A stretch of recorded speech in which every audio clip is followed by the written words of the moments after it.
This is the WJTS News. In tonight's news, the Huntingburg City Council. Heavy smoke from earlier fire believed to be a factor in a crash. Jasper Chamber asks businesses to be aware of a scam. And Kurt Guxell will be in with sports. And on WJTS Inform, we meet Christine Golden, Director of Du Bois County Library, and Kyle Rupert, Jasper Arts Director, talking about Give Where You Live. All to come on WJTS TV News.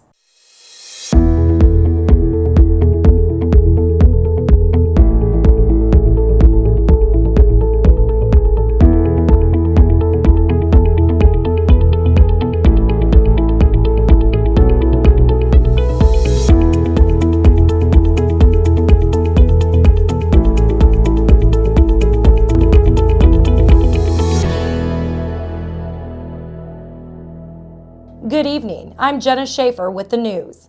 Last night, the Huntingburg City Council opened bids for the Water Department's SCADA system. Torque Engineering was the only company to submit a bid for the project at $169,478, which actually came in below the estimate for the project of around $172,000. The SCADA system is an important piece of the overall plan to upgrade the water filtering plant. Due to a failure of the current SCADA system, it became a necessity to replace. The filtering plant project will see the city seeking grants to help cover the cost of the multi-million-dollar project. If and when the city gets said grant money, they would be able to reimburse the cost of the current SCADA system replacement. Currently, there are funds on hand to take care of the replacement. Heavy smoke from smoldering hay left over a Monday afternoon barn fire is believed to have been a factor in a 5-vehicle rear-end collision Tuesday morning along Schnellville Road. Deputies with the Du Bois County Sheriff's Department were called to the scene of the crash about 3/4 of a mile east of Santine Road in St. Anthony, just after 8:30 a.m. Tuesday. Authorities say visibility in the area was extremely poor and was about 30 to 50 feet when officers arrived. They say the poor visibility was caused from smoke from the hay barn fire that occurred at the Pund Farm Monday afternoon on Santine Road, north of Schnellville Road, about 1 mile from the crash site. Deputies say weather conditions overnight caused the smoke to hover near the ground and cover a distance of up to 5 miles away.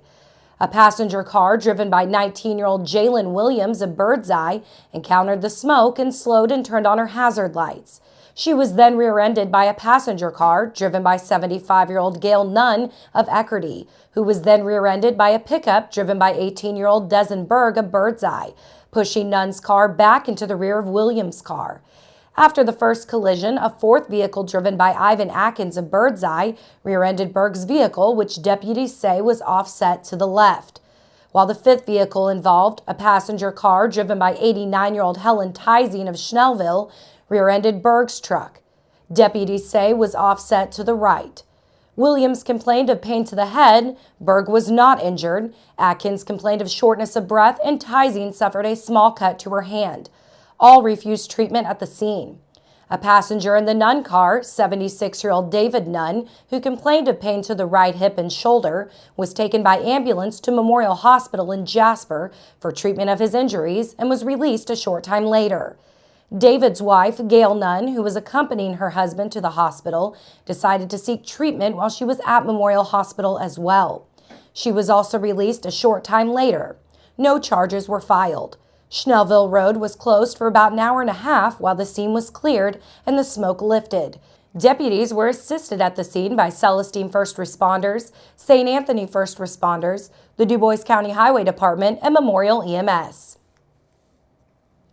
The Jasper Chamber of Commerce is asking its members to be vigilant after a local business almost fell victim to a scam involving a large purchase order.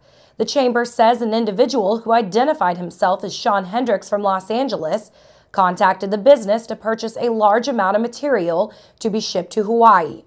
The caller told the business he had a preferred shipper and he would prepay for the material with a credit card while the local business would cover the cost of the freight.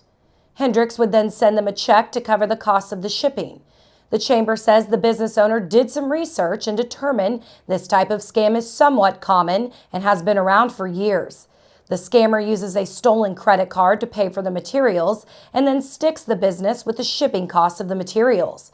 The chamber wanted to ensure other businesses in the area were aware of the scammers that could be contacting them in the future.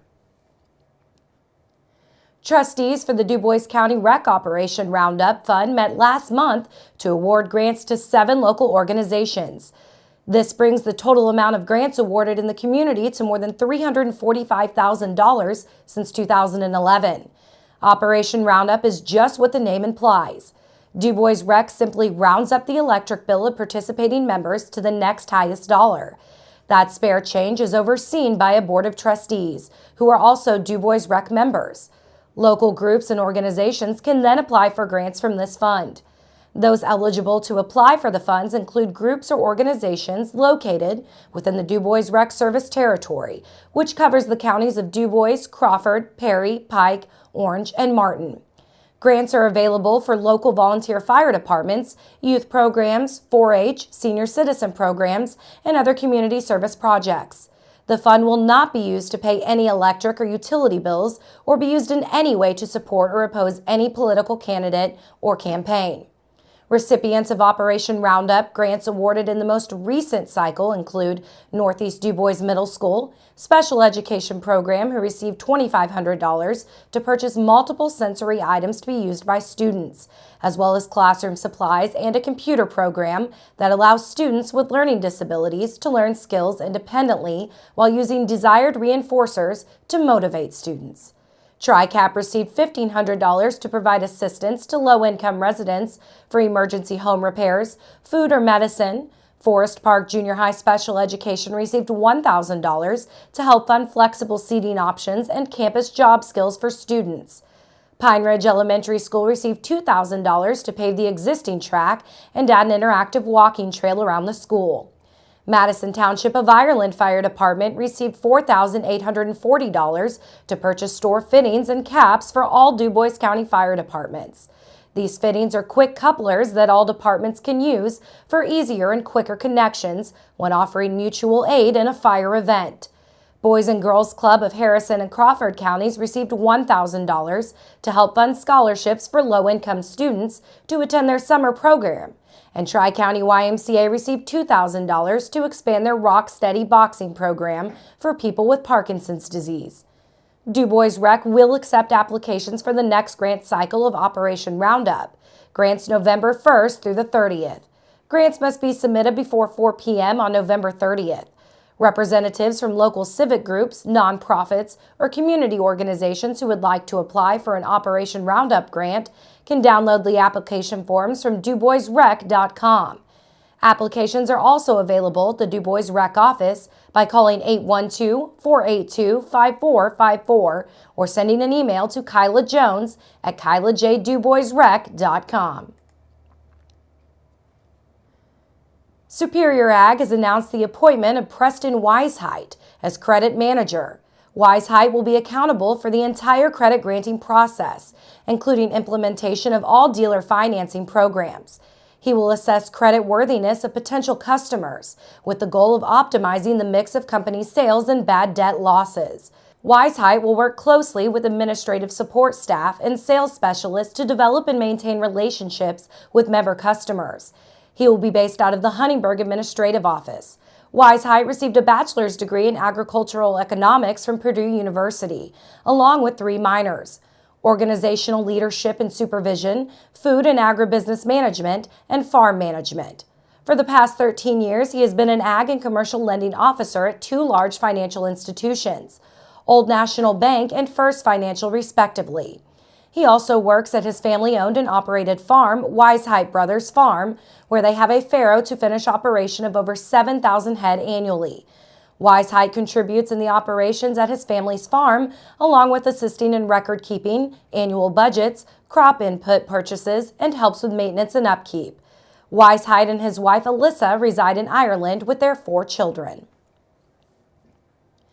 Stay tuned. Weather, sports, and Inform featuring Christine Golden and Kyle Rupert.